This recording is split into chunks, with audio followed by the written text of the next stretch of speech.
Estamos ya muy cerca de un nuevo aniversario de la aparición de la Virgen de Fátima. El 13 de mayo de 1917 es el día de la primera aparición de la Santísima Virgen. Este tiempo cercano a Fátima hace que en la iglesia muchos o realizan novenas o conozcan y se interioricen de algunas cosas vinculadas con Fátima a partir de que comienzan de alguna manera a circular materiales vinculados con ello. Yo te propongo, así como lo hicimos para la misericordia, algunas meditaciones para conocer un poquito más o para entrar un poquito más en esta realidad de Fátima.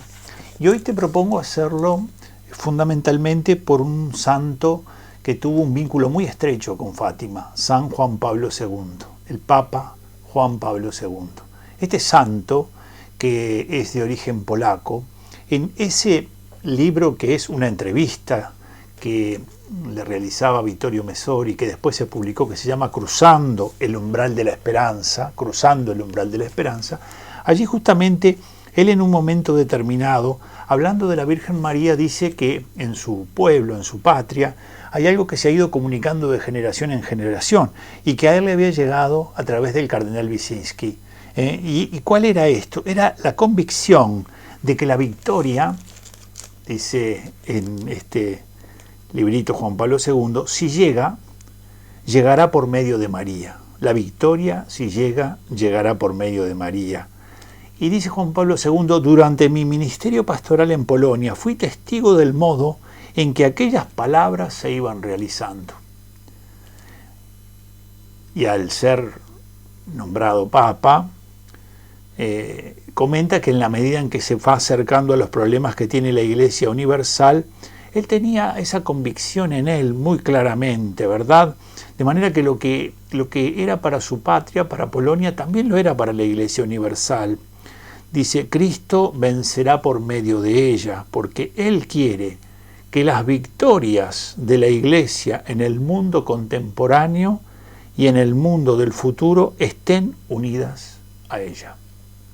Las victorias en el mundo contemporáneo. Voluntad de Cristo. Él quiere.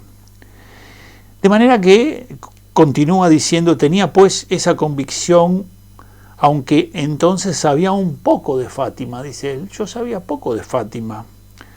Presentía, sin embargo, que había una cierta continuidad entre la Salet, a través de Lourdes, hasta Fátima, y en el lejano pasado, nuestra polaca Jasna Góra. Y entonces repara sobre lo que le ocurrió. Dice, y he aquí que llegó el 13 de mayo de 1981. ¿Qué es lo que aconteció el 13 de mayo de 1981? Bueno, el atentado en la Plaza de San Pedro, el día de la Virgen de Fátima, el Papa sufre un atentado allí en la Plaza de San Pedro. Dice, cuando fui alcanzado por el proyectil en el atentado en la Plaza de San Pedro, no reparé al principio en el hecho de que aquel era precisamente el aniversario del día en que María se había aparecido a los 3 niños de Fátima en Portugal, dirigiéndoles aquellas palabras que con el fin del siglo parecen acercarse a su cumplimiento.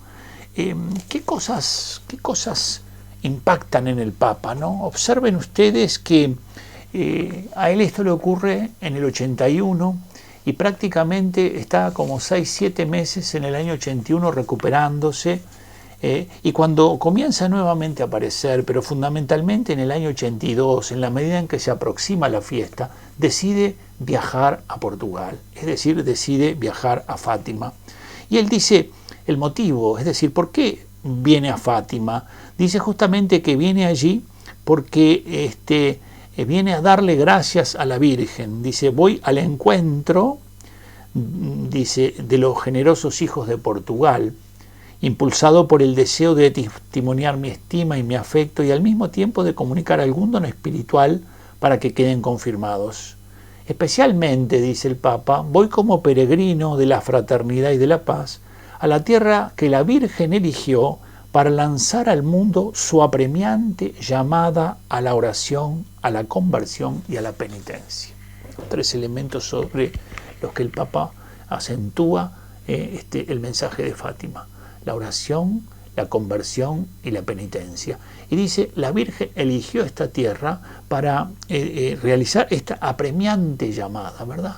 Incluso en ese mismo año, en la misa que hará en ese año 1982, en esa visita, él va justamente a decir que el mensaje de la Virgen tiene las características de un mensaje como el de Juan Bautista, que es maternal pero firme, que de alguna manera llama con firmeza para que el hombre tome conciencia de los males que están cerca y del poder destructivo que tienen estos males. De manera que ven, el Papa entonces repara en estas tres realidades. La Virgen ha venido a hablarnos de oración, de conversión y de penitencia. Hay que orar, hay que rezar, es necesario rezar. Todas las batallas, de alguna manera, muchas veces nos pueden tener frente a ellas pensando que no hay nada por hacer. Y esto lo digo cuando uno de pronto tiene algún familiar enfermo o tiene a un hijo que está andando por mal camino o hay algo que ha ocurrido que a uno parece que le cierra el horizonte. Pues bien, lo que siempre se puede hacer es rezar. Y la oración abre puertas. La oración actúa subterráneamente. Va llevando las cosas que van ocurriendo por caminos que nosotros desconocemos. De manera que siempre se puede rezar. Hay que rezar la oración del rosario. La Virgen lo pide de modo permanente.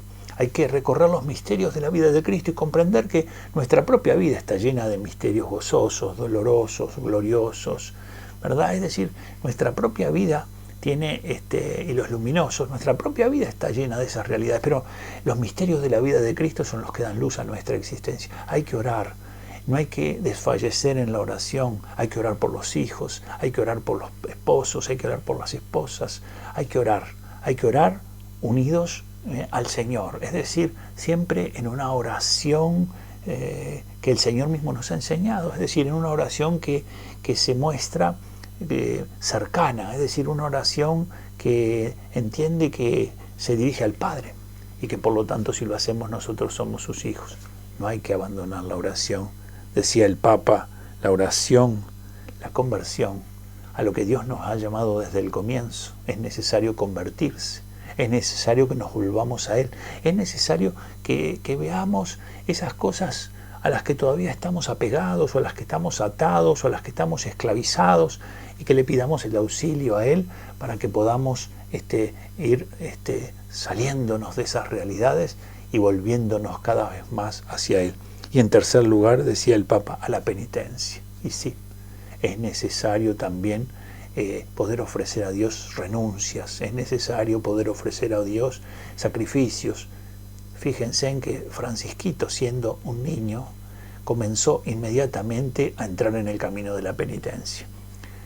Que la Virgen Santísima, Nuestra Señora de Fátima, la que trajo una luz poderosa para que comprendamos las cosas que estaban por acontecer, que acontecieron y que tienen, diríamos, todavía sus consecuencias muy fuertes, bueno, que ella nos ayude a responder favorablemente a esta invitación. El Papa va a decir un poquitito más adelante, dice el Papa, dice, con estos pensamientos, está para ir a Fátima, y estos anhelos en el corazón, me arrodillaré a los pies de María para implorar su intercesión materna y para ofrecerle, fíjense esto, para ofrecerle al mismo tiempo, en nombre de todos los hijos de la Iglesia, entre los que estamos nosotros, la promesa de la oración, del arrepentimiento y de la reparación. El Papa dice, voy a arrodillarme y voy a decirle que todos nosotros, los hijos suyos, vamos a comprometernos en esa llamada tan acuciante que la Virgen hace. Estamos a tiempo, estamos a tiempo. No perdamos el tiempo. Obedezcamos a esta llamada del cielo que se ha realizado a través de la Virgen María. Y yo te bendigo en el nombre del Padre, del Hijo y del Espíritu Santo. Amén.